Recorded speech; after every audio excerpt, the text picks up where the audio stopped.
आज का हमारा चर्चा केंद्रित है व्यक्ति विशेष रतन टाटा पर। हमने शीर्षक ही दिया है व्यक्ति विशेष रतन टाटा। आज हम इनके व्यक्तित्व, कृतित्व और जीवन के कुछ अनछुए पहलुओं पर चर्चा करेंगे। इस संदर्भ में कुछ लाइनें याद आती हैं। क्या मार सकेगी मौत उसे औरों के लिए जो जीते हैं। इस नश्वर संसार में हमारी या हम में से प्रत्येक एक पात्र के रूप में अपनी भूमिका का निर्वहन करते हैं। यह हम पर निर्भर है कि हम अपनी पात्रता के साथ कितना न्याय कर रहे हैं।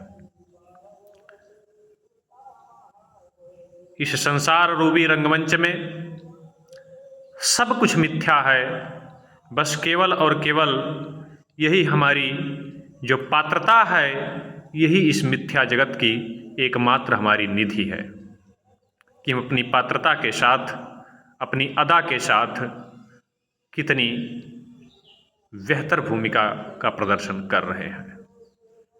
जो भी दायित्व हमें सौंपा गया है, उस दायित्व के साथ, उस रंगमंच पर एक पात्र के साथ की तरह उस दायित्व के साथ कितना बेहतर जो है न्याय कर रहे हैं, उस दायित्व का कितनी ईमानदारी के साथ निर्वहन कर रहे हैं। हम चर्चा आज कर रहे हैं भारत के अनमोल रतन, उद्योग जगत के महारतन, मानवता के सागर या खान, त्याग, सादगी व समर्पण के उस प्रतिमूर्ति की जिसने व्यावसायिक दुनिया में भी वित्त पर सदा वृत्त व मूल्य यानी प्राइस पर सदा मूल्यों यानी सिद्धांतों व नैतिकताओं को प्राथमिकता प्रदान किया।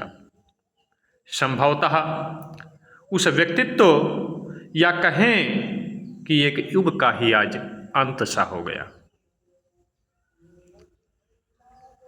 चर्चा में क्यों प्रश्न उठता है, तो हाल ही में मुंबई के ब्रीच कैंडी अस्पताल में इस नश्वर संसार से इस महारत्न ने विदा ले लिया।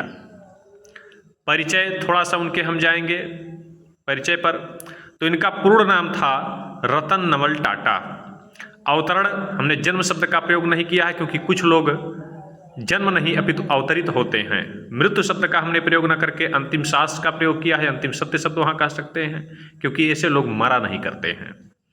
अवतरण इनका 28 दिसंबर 1937 ईस्वी को हुआ और 9 अक्टूबर 2024 को 86 वर्ष की आयु में इन्होंने अंतिम सांस लिया, इस संसार से विदा लिया। शिक्षा, ये इनकी जो उच्च शिक्षा हुई वह कार्नेल विश्वविद्यालय हार्वर्ड के बिजनेस स्कूल में संपन्न हुई। अभिभावक की बात करें तो पिता इनके नवल टाटा थे और माता थी शूनी कामिसारेट। लालन पालन की बात करें तो 10 वर्ष की अवस्था में ही ये इनका पिता से विछोह हो गया, अलगाव हो गया। JN पेटिट पारसी अनाथालय से गोद लेकर इनकी परदादी नवाजबाई टाटा द्वारा इनका लालन पालन और संस्कारों से इन्हें विभूषित किया गया। अपने पुत्र के समान पूर्ण संस्कार इन्हें प्रदान किए गए और दत्तक पुत्र के रूप में इनकी परदादी ने इन्हें स्वीकार किया। पद की बात करें तो ये टाटा सन्स और टाटा समूह के पूर्व अध्यक्ष भी रहे। प्रमुख पुरस्कारों की बात करें अपने जीवन में तो पद्म भूषण इन्हें 2000 ईस्वी में प्रदान किया गया। उसके बाद भारत का दूसरा सबसे सर्वोच्च पुरस्कार पद्म विभूषण 2008 ईस्वी में प्रदान किया गया और विभिन्न संस्थाओं व सरकारों द्वारा 43 पुरस्कारों से इन्हें विभूषित किया गया। इसमें अगर हम देशों की बात करें तो Bharat, Japan, Australia, Singapore, Britain की महारानी एलिजाबेथ द्वारा, America, Uruguay, Italy, Canada, France इत्यादि देशों द्वारा, देशों की सरकारों द्वारा उन्हें पुरस्कृत किया गया। उनके कार्यों के लिए उन्हें विभूषित किया गया। और संस्थाओं की बात करें तो ओहियो स्टेट विश्वविद्यालय, भारत प्रौद्योगिकी संस्थान Madras, London school of economics and political science, Cambridge विश्वविद्यालय, भारतीय प्रौद्योगिकी संस्थान बॉम्बे, भारतीय प्रौद्योगिकी संस्थान खड़गपुर, भारतीय राजनीतिक इंजीनियरिंग अकादमी, विश्व स्मारक कोष, न्यू साउथ साइंस वेल्थ विश्वविद्यालय इत्यादि संस्थाओं के द्वारा इन्हें पुरस्कारों से विभूषित किया गया, इन्हें पुरस्कृत किया गया। इस प्रकार इनके व्यक्तित्व और इनके कृतित्व से हम परिचित होते हैं। टाटा समूह में यात्रा। मूलतः प्रारंभिक दिनों में टाटा स्टील्स में ये साधारण इंजीनियर के साथ अपने इस यात्रा का फ्रीगणेश करते हैं। वह 1991 ईस्वी में 21 वर्षों तक टाटा समूह के सर्वोच्च पद पर पद तक के सफ़र को इन्होंने तय किया, यानी टाटा समूह के अध्यक्ष पद तक का सफ़र इन्होंने तय किया। इनके व्यक्तित्व के कुछ अंश पर हम लोग परिचर्चा करेंगे। इस संदर्भ में कुछ लाइनें याद आ रही हैं, एक शेर जो है कि कुछ पंक्तियां याद आ रही हैं एक शायर की, कि बड़े शौक से सुन रहा था जमाना, आप ही सो गए दास्तां कहते कहते। व्यक्तित्व के कुछ अंशों में अगर हम बात करें तो सादगी। मूलतः जीवन में ये अपनी स्वयं के जीवन के लिए इनकी कोई आकांक्षाएं नहीं थीं। स्वयं के जीवन के आकांक्षाओं से परे कभी भी पद व प्रभाव का कोई हनक इनके जीवन में नहीं दिखा, और इस सादगी, इस समर्पण की दुनिया इनके कायल रही। समर्पण की बात करें दूसरा, तो राष्ट्र व समाज की उन्नति व कल्याण हेतु इन्होंने हमेशा ही अपने निजी जीवन के ख्वाहिशों का त्याग किया। दया व करुणा के प्रतिमूर्ति। बताया जाता है कि बेजुबान जानवरों हेतु एक एनिमल हॉस्पिटल की ही इन्होंने स्थापना करवा दी, जहां पे केवल और केवल बेजुबान जो है जानवरों का इलाज किया जाता था। एक प्रसंग इनके जीवन का बड़ा ही रोचक जो है सुनने के लिए मिलता है कि जब कुत्ते के बीमारी पर ब्रिटिश प्रिंस से मिलने वाले सम्मान से इन्होंने किनारा कर लिया, यानी इन्हें ब्रिटिश प्रिंस से सम्मान के लिए आमंत्रित किया गया था, सम्मानित करने के लिए आमंत्रित किया गया था, लेकिन उसी बीच इनका जो पालतू कुत्ता था वह बीमार हो गया और इन्होंने उसका हवाला देके उस कुत्ते की बीमारी के कारण उस सम्मान को लेने से इनकार कर दिया, सम्मान लेने से, उपस्थित होने से ये कतरा गए।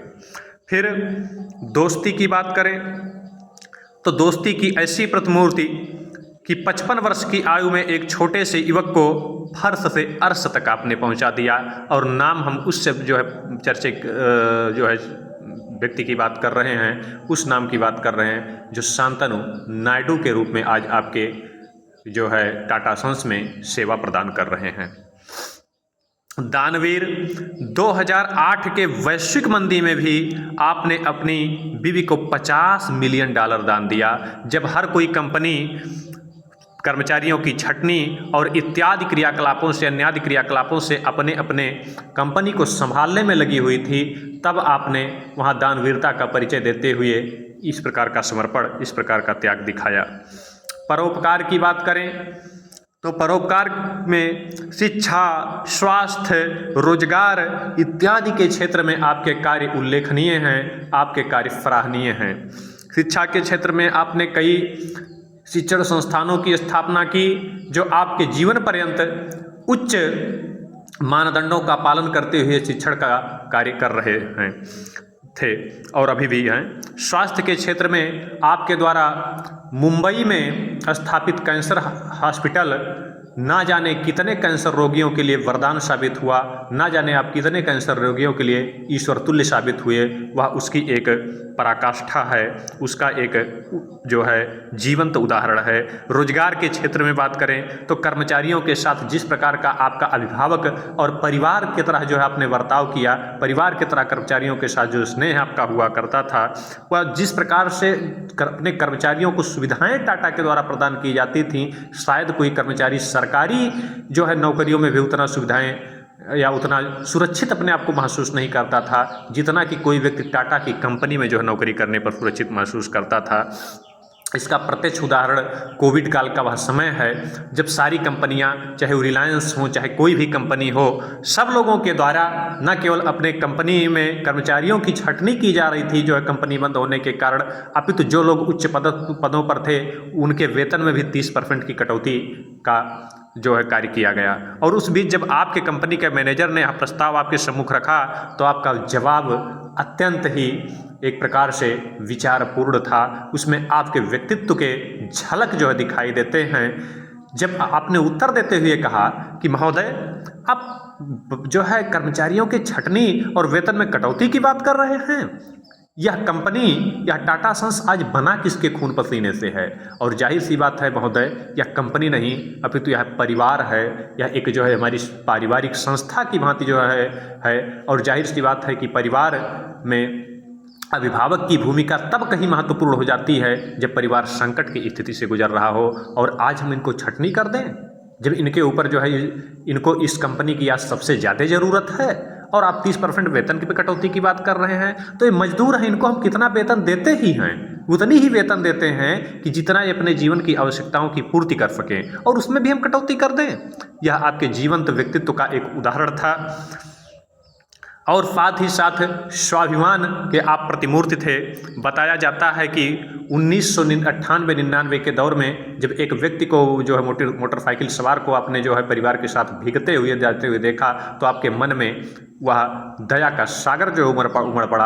आपने वहीं जो है विचार किया कि 1 लाख के अंदर हम क्यों न चौपहिया एक वाहन ऐसा बनाएं कि जिससे एक आम व्यक्ति भी उसका उपयोग कर सके, आम व्यक्ति भी जो है आपत्ति काल में उसका प्रयोग कर सके। और आपने उसके लिए बंगाल में अपना जो है फर्म भी स्थापित किया। किंतु तमाम राजनीतिक कारणों से भारत में राजनीति हर चीज़ के लिए कितनी हावी रहती है इसमें कुछ कहने की आवश्यकता है नहीं, आप लोग उससे परिचित हैं। और आप उसमें सफल नहीं हो पाए, उसको फिर गुजरात जो है स्थानांतरण किया गया। और इस कारण से समय अधिक लगने के कारण और बार बार स्थानांतरण के कारण उस कार्य की लागत में जो है फिर वृद्धि हुई और तत्पश्चात आप अपने प्रयासों में सफल जो है नहीं हो पाए।